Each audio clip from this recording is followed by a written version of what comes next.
Bem-vindo, bem-vinda. É professor Marcelo Ferreira, Diretoria de Ensino Região de Mojimirim, Secretaria de Educação do Estado de São Paulo.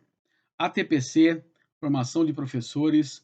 Nosso tema hoje é de grande importância e é também nosso dever em relação à cidadania global. Primeiramente, quero agradecer aqui essa oportunidade a todos e todas e todes que podem unificar esforços nesse pensamento de olhar para um conteúdo, para um tema e pensar a sua problematização. Aqui eu me coloco como um professor especialista em currículo, como um professor que pesquisa a dor da ignorância.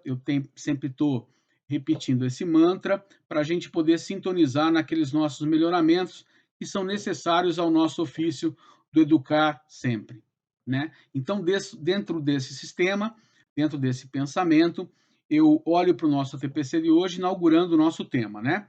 É um ATPC que nós vamos falar violência contra a mulher não é normal. Esse tema, ele decorre de uma formação que foi feita na Escola de Formação e Aperfeiçoamento do Estado de São Paulo, onde tivemos uma formação 13 de junho, e aqui estamos na multiplicabilidade e na replicabilidade desses conteúdos. Então, para tratar dessa forma e tratar desse conteúdo, nós vamos pensar as complexidades que se dão em relação às violência contra as mulheres e contra as meninas e a relação que nós temos, o nosso dever e obrigação para com a prevenção e para com a mobilização. Então, nesse sentido, o primeiro movimento é também anunciar que nós vamos enviar um material formativo, um PowerPoint, aonde traz aqui todos os processos pelos quais nós vivenciamos na formação e também o material disponibilizado para a gente poder entender dos nossos melhoramentos, da conceituação, da explanação e da melhor nossa formação para poder, nos conteúdos do currículo, a aprimoração desse tema na escola, com os colegiados escolares, conosco, nós docentes e com a comunidade em geral. Eu já anunciei de princípio que é um dever da cidadania global. Então, pensar esses objetivos dessa aprendizagem, ele é um tema a pensar a violência contra meninas e contra mulheres, pensar o complexo dessas relações que elas estão presente do cotidiano, presente num senso comum, arraigadas num processo de formação e que nós temos que se ocupar, sim, preocupar com tudo aquilo que nos segue, tudo aquilo que fazemos, tudo aquilo que pensamos, para, na melhor condição, né? Na condição do princípio do ético, do correto, do polo do virtuoso, lembrando sempre o nosso Aristóteles, e lembrar que esse virtuoso era o objetivo de uma sociedade muito evoluída, culturalmente falando, na Grécia Antiga. Então, voltar à nossa identificação da ação no mundo é olhar para esses cotidianos que eu venho tratando, que eu venho dizendo, e olhar para esse pessoal nosso, que é aquilo que nós trazemos como senso comum, e olhar para o profissional, que é o senso crítico, que é a aprimoração de saberes e que é o tratamento quando ocorre a violação de direitos, para nós preservarmos os nossos direitos.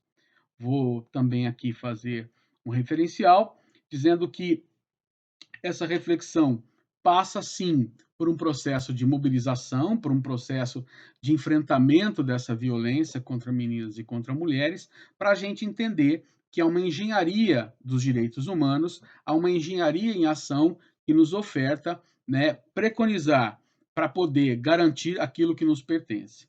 Então, em falando em movimento, nós devemos sempre lembrar que as legislações na atualidade elas vão se evoluindo. A última legislação que tem em trânsito ainda é o Plano Nacional de Prevenção e Enfrentamento da Violência contra a Mulher, né? A implementação da Política Nacional de Segurança Pública e Defesa Social e a campanha, né, dos ativismos para a relação da violência contra meninas e contra as mulheres. Então, isso tudo em trânsito nas esferas dos governos, nas esferas, tanto na nossa esfera estadual como na nossa esfera federal, nós precisamos aqui nos garantir com aquilo que nos pertence, né? Então, São Paulo possui já uma cartilha informativa, que também nós estamos enviando esse material aqui nesse ATPC.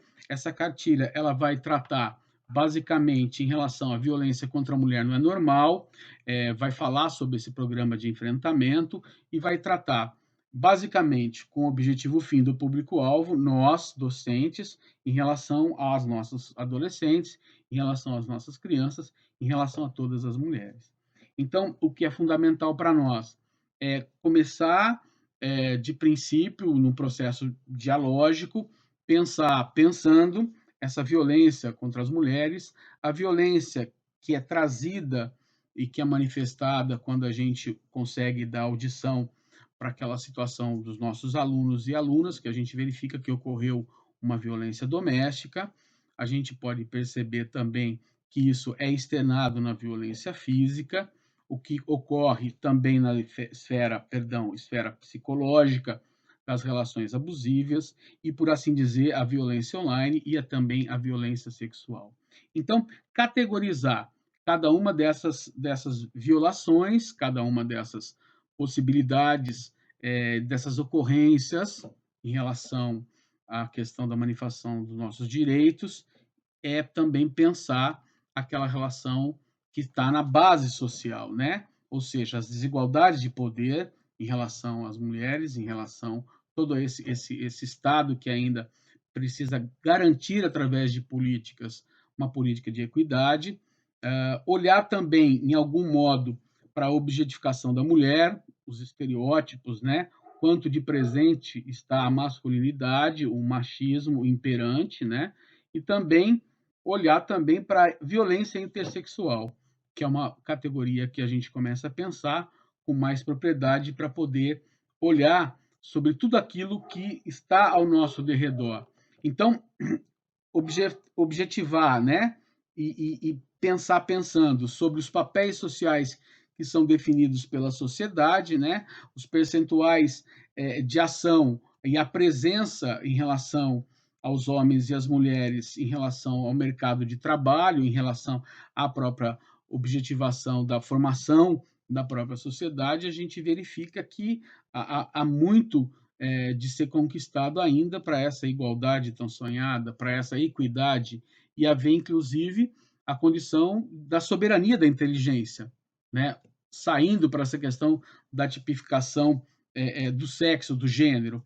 Então, essa condição é uma condição que nós precisamos evoluir, e nós estamos aqui para poder pensar, para poder dialogar e olhar ainda mais tudo aquilo que foge a respeito dos direitos. Nós temos que fazer enfrentamentos, nós temos que nos mobilizar, porque sabemos que violência contra a mulher e violência contra as meninas a todo tempo, o tempo todo, se manifesta. Então, a cada minuto, 25 brasileiras sofrem uma violência doméstica.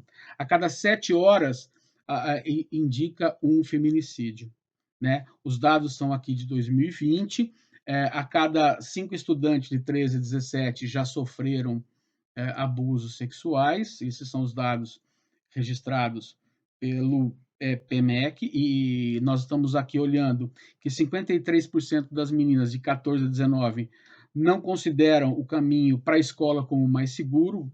É impensado isso, nós estamos indo se educar e ali naquele caminho ainda se cometem crimes.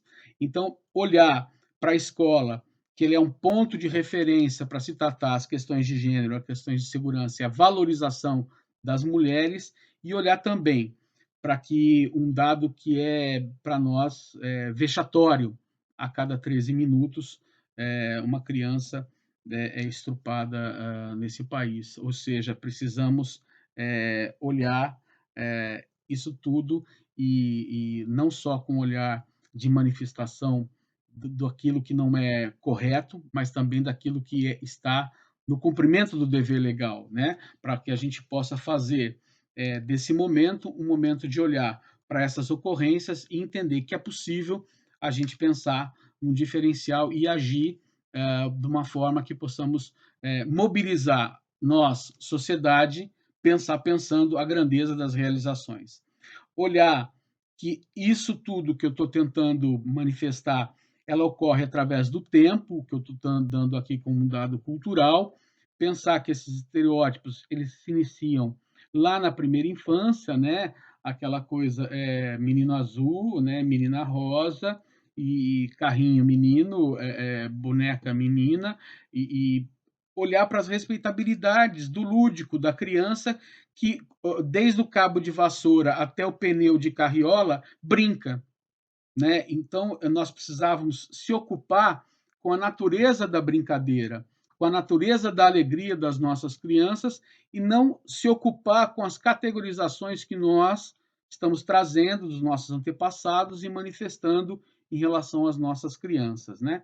Então, aqui, quando eu estou tentando fazer esses paradoxos, é para justamente a gente iniciar um pensamento e iniciar uma reflexão que possamos entender. E, entendendo o gênero, olhar para o que é essa identidade de gênero, né? Aquilo que traz você para seu cisgênero, uma definição do que você, no seu preferencial, e daquilo que também te chama para a relação daquilo do transgênero, aquilo que transcende o gênero, né? Olhar para a relação da orientação sexual, do hétero, do bissexual e do homossexual, e olhar para o biológico, o masculino, o intersexo e o feminino. Por isso que cidadania global. Devemos ocupar com a relação do humano e daquilo que é maravilhoso na respeitabilidade desse todo e no dever que temos que cumprir em comigo e também com todos, né, para criar o conosco, né, é o viver com, é o conviver.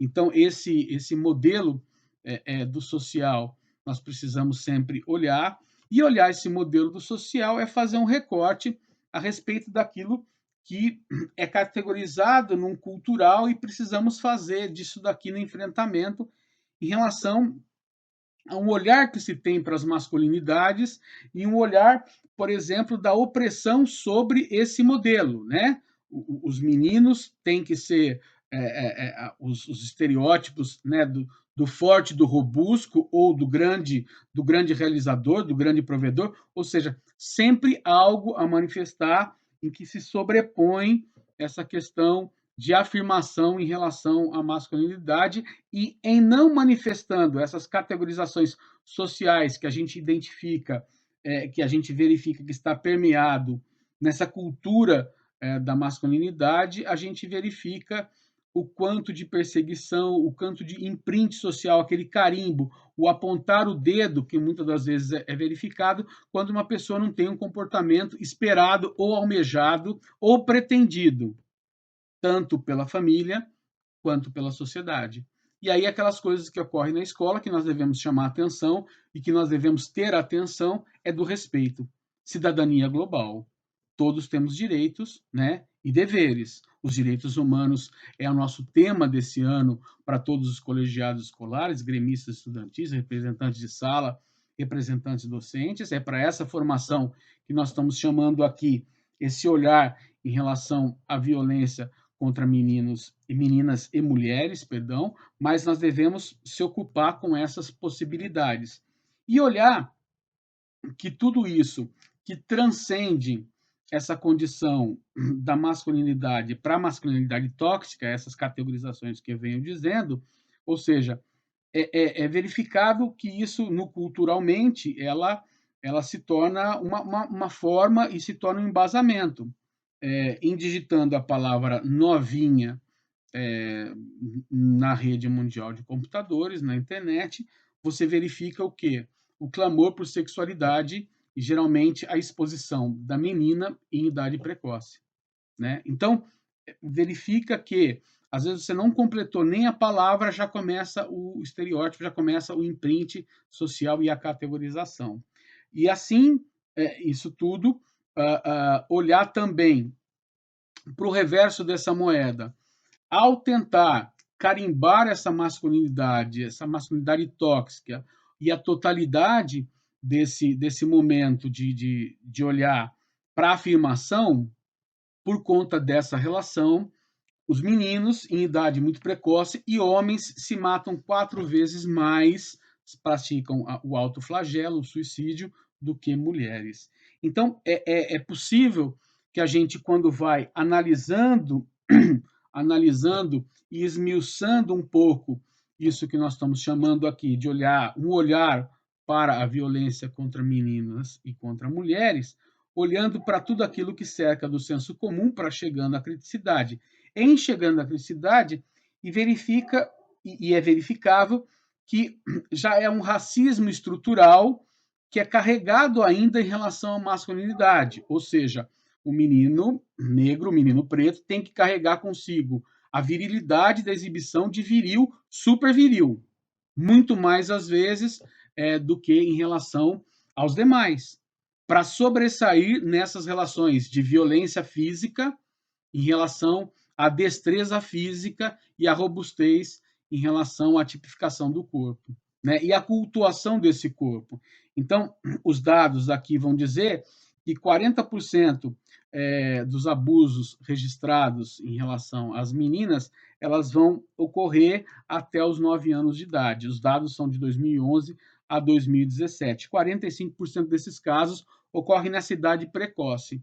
É por isso que nós estamos na educação básica e no trânsito da educação básica, chamar as nossas atenções e as nossas ocupações com essa prerrogativa de fazer essa formação e de elevar o nível do nosso debate para poder compreender.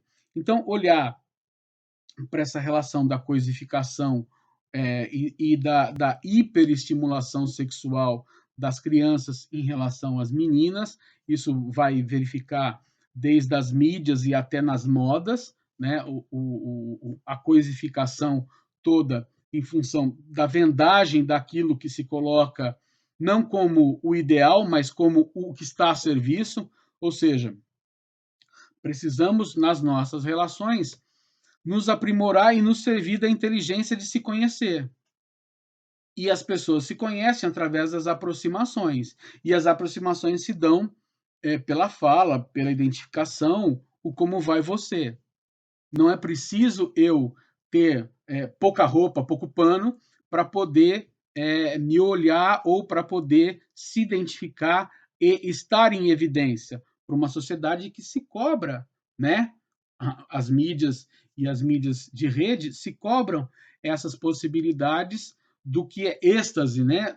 E no êxtase do prazeroso, na vendagem disso como um modelo social. Então, olhando para essas possibilidades, verificar se nós tivéssemos que construir uma árvore a respeito desse ATPC, nós começaríamos com raízes estudando o estereótipo de gênero, né, onde meninas e meninos, ou seja, meninas não jogam futebol, os meninos só jogam futebol, não podem jogar outro, ou seja, aquilo que está no artesanato, no artístico, tudo aquilo que é mais da delicadeza do belo, das artes, não, esse daqui está no imprint social, erroneamente, né? Então precisamos olhar para essas raízes e olhar esses estereótipos de gênero, olhar depois para o tronco dessa nossa árvore, onde está a desigualdade de gênero propriamente dita, né? Mulheres recebem até 10% menor em relação ao ganho em relação aos homens. Esse é um dado do IBGE de 2021, e a jornada ela é muito maior e sobre-maior do que a dos próprios homens. Olhando já a copa da nossa árvore, né, as folhas e esses frutos, está ali a própria violência de gênero exibida pelos telejornais aí após as 17 horas, que nós pretendemos evitá-los para procurar formação e comunicação, o que está no científico, o que está no estudo das coisas que nos acontecem, para se perceber que podemos mudar, porque ali é um caso. Nós somos mais de 5 mil municípios, precisamos entender que um caso é lógico que traz para nós um impacto, mas precisamos estudar para combater esse impacto de se fazer e de se perpetuar a violência. Então, a violência que é visível, né, aquilo que a gente identifica ali no chão da nossa escola, olhando para a questão doméstica, olhando para as relações que se cometem os estrupos, a ameaça, a chantagem emocional, olhar para tudo isso que está no invisível dessa violência, né, que é aquela cultura que nós estamos aqui tratando, do machismo e da toxicidade exacerbada desse machismo, o sexismo e a publicidade na coisificação do corpo. Então, olhando para essas situações e verificar aquilo que é mais belo para nós e que realmente nos traz aqui um momento de estudo, um momento de clareza. olhar para aquilo que nós precisamos olhar e entender e se indignar em relação à naturalização das violências. Olhar para a questão de que a construção de afetos ela é baseada na categorização de uma prática de violência. Quando, a bem da verdade, o que nós queremos dizer é tudo aquilo que foge do direito está no dever de combater aquilo que foi opressivo. Tudo aquilo que foge à construção do belo e à construção do respeito, a construção de entender que o outro também é parte de si, e essa aproximação ela deve ter o seu embasamento em relação a tudo que gera e possui de grandeza, e não por menor da disputa, do choque, da opressão, que é, ou seja, a construção de afetos gerada a partir de violência e chantagem. Ou seja, um ciclo geracional aonde muitas das vezes a filha já, por isso que é um ATPC voltado para a violência contra mulheres e meninas, então eu estou dizendo aqui, numa exemplificação, uma filha que recebe da sua companhia uma agressão e uma chantagem, uma prática psicológica ou um tipo, inclusive, de vis aflitiva, quando as marcas no corpo se tornam evidentes, essa construção desse afeto, muitas das vezes, é levado a nós ao chão da escola.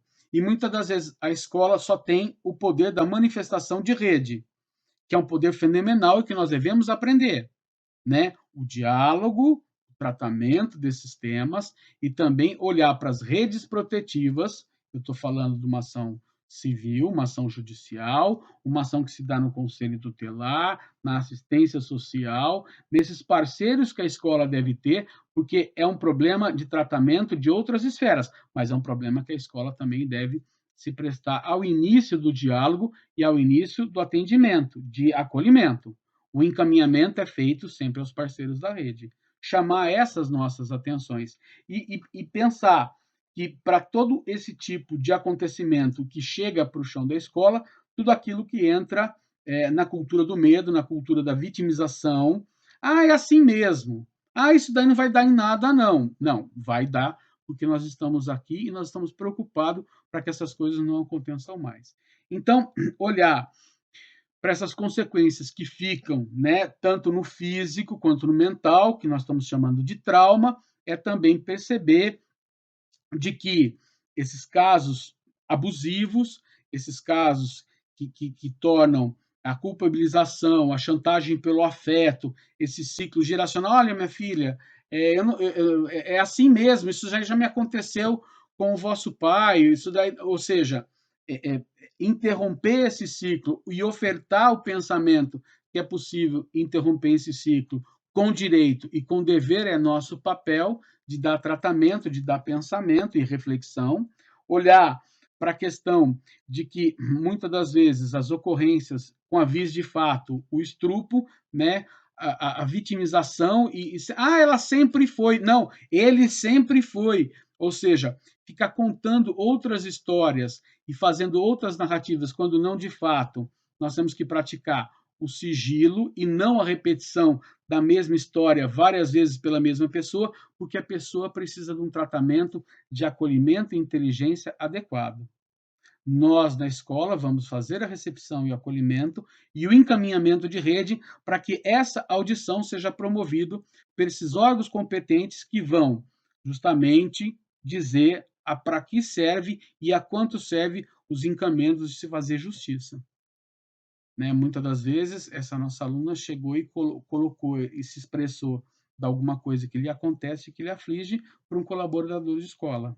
Muitas das vezes ela tem que repetir para a professora, ela tem que repetir a coordenação, ela tem que repetir a gestão escolar, para depois um atendimento mais adequado, né, a todos aqueles que trabalham da rede protetiva. Não, nesse primeiro acolhimento, chega a gestão se manifesta, nós temos aí o Sistema de Proteção Escolar e Cidadania, agora nós temos Conviva São Paulo, que tem os professores de organização de convivência, que são significativas ações e investimentos que nós temos para acolher e se manifestar no diálogo de rede e propor o atendimento mais correto.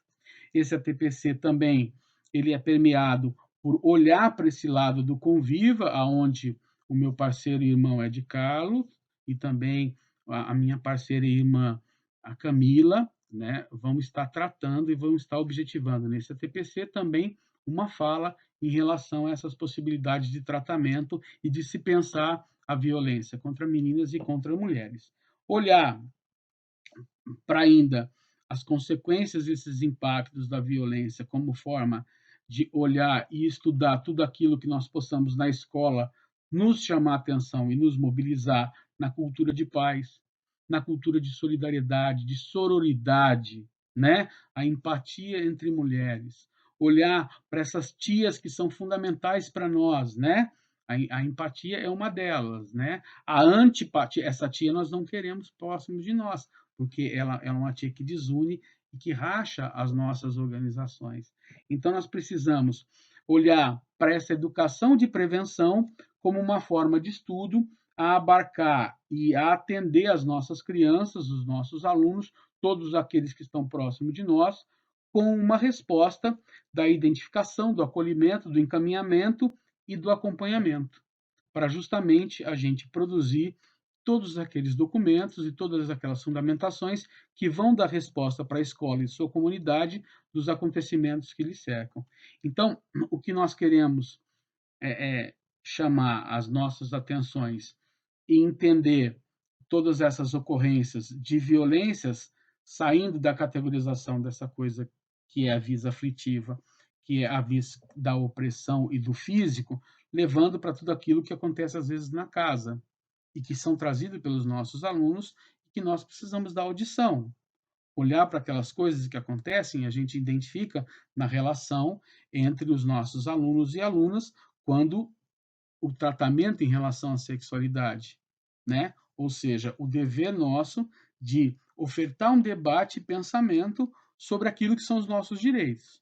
Tudo aquilo que foge aos nossos direitos e aos nossos deveres é praticado, é impensado. E precisamos, assim, nos consignar como entendimento para poder, inclusive, olhar para aquilo que nós estamos chamando da atualidade, por exemplo, o crime de importunação sexual. Aquelas coisas que era muito comum, né? Passa alguém muito vistoso e você faz um assovio, você faz uma palavra, uma expressão, e isso não mais. Nos envergonhamos de pessoas, de assistir que essas coisas aconteceram, de até chegar em algum momento da nossa infância e adolescência praticar esse tipo de situação, mas entender que hoje é uma tipificação chamada crime de importunação e assédio. O assédio está na relação de poder, né? O assédio moral e o assédio sexual numa relação de poder. Mas a importunação está na relação toda e qualquer onde uma pessoa é violada naquela sua condição de direito. Os direitos humanos, precisamos transitar até a liberdade de não ser impactado por aquilo que estão tentando ou manifestando em relação às nossas vidas, às nossas integridades.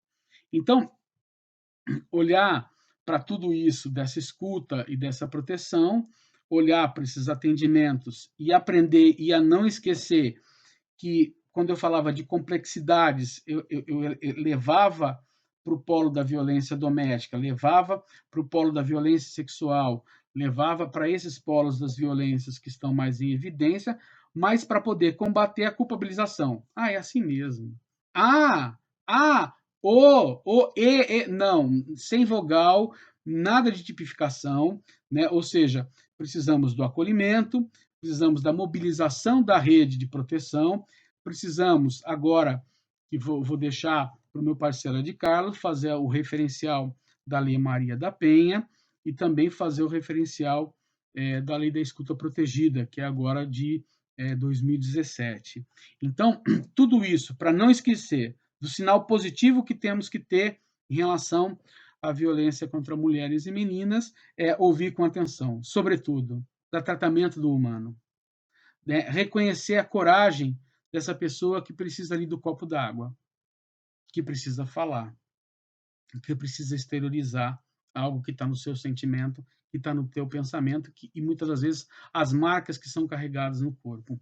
Olhar para aquela tia que é fundamental, a empatia. Olhar para isso tudo de acolhimento e também atenção. Olhar para a respeitabilidade dos direitos e dos deveres, né? E a disponibilidade nossa para dar tratamento de imediato. Ah, só um minutinho, daqui a pouco. Não.